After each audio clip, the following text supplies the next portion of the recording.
Okay, so moving on to Wednesday night, Southampton in the League Cup quarterfinals. It's a quite a difficult one to call because Southampton have been dreadful this season. Let's be honest, the worst team in the league by a distance. Hit a new low against Tottenham at the weekend. 5 goals got conceded at home in the first half, led to Russell Martin being sacked.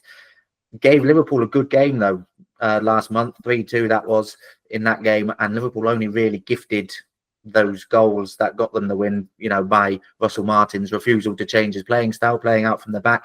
You got to think that whoever's coming in, and certainly the interim manager here, the first thing they're saying is, don't do that. Don't give these goals away. Don't play out from the back. So Liverpool maybe shouldn't expect as many gifts this time. And it's a game you'd 100% expect Liverpool to win. It's the team every Liverpool fan was hoping for when the draw was made, considering who else was in the draw.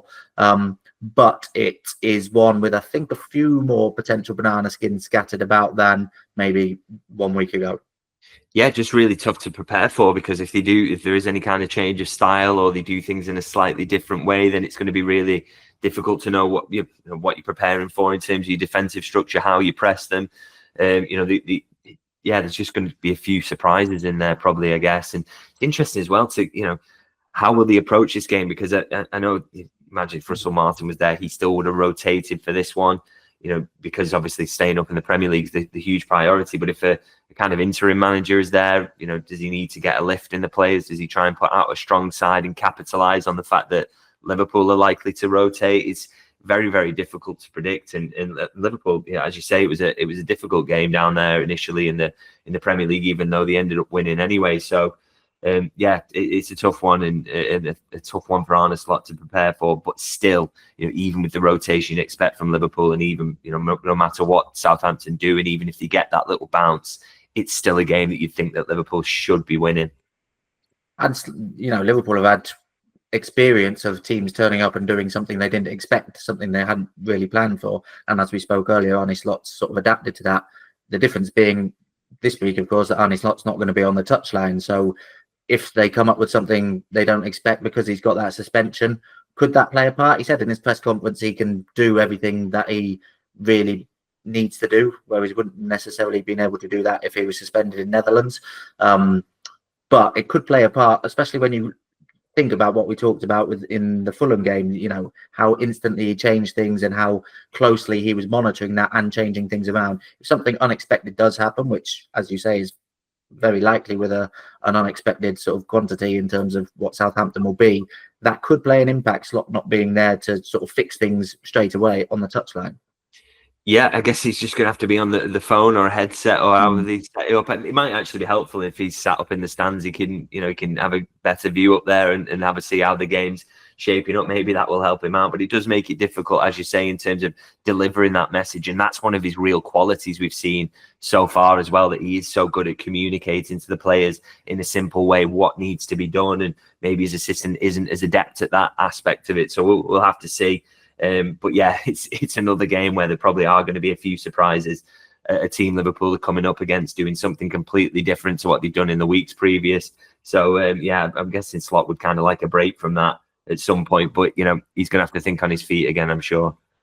And he was billed as the calm successor to Klopp, and he's gone and got a suspension pretty early into his reign.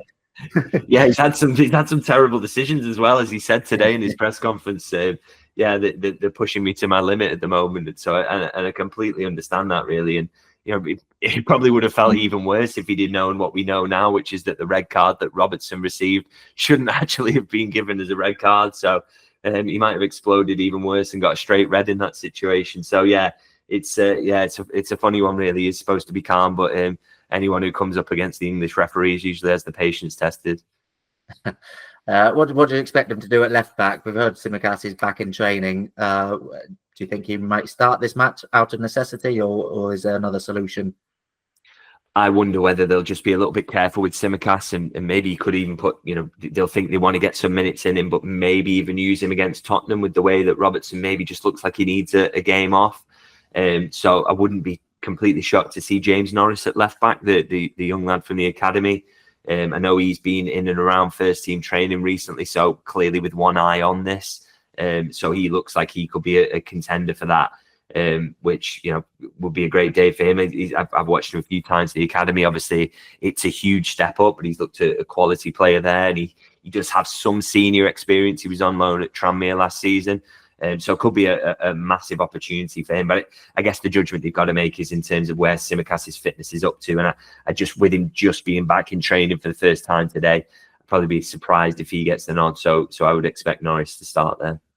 Yeah, it might be a good chance to give him some minutes as a sub. And there's quite a few other players who fall into that category who I feel could benefit from a bit of game time, if either because they haven't had much game time recently or because they need a bit of a confidence boost. I'm thinking the likes of Kwanzaa, Endo, Chiesa. That'd be great to get him on the pitch a bit. Nunes from the start probably, and Jota if he can have a few minutes coming on and building that fitness up a bit more. It seems like a good game for that.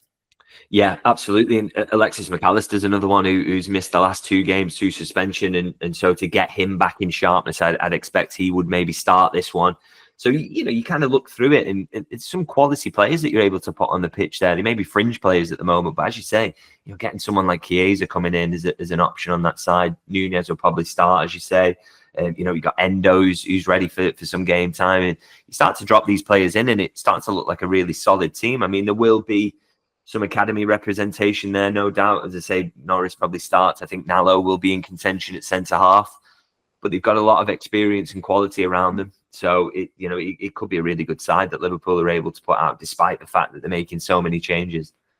Yeah, because I think it would be good for them to take this seriously. I know Premier League and the way they've gone in the Premier League is by far the priority at the moment. But, we've seen in past years Liverpool's success, how good the trophy can be. And Arne Slot's first opportunity to win a trophy, it'd be great to get a bit of silverware under his belt at the first available opportunity. Liverpool, as the defending champions, the most successful club in this competition's history.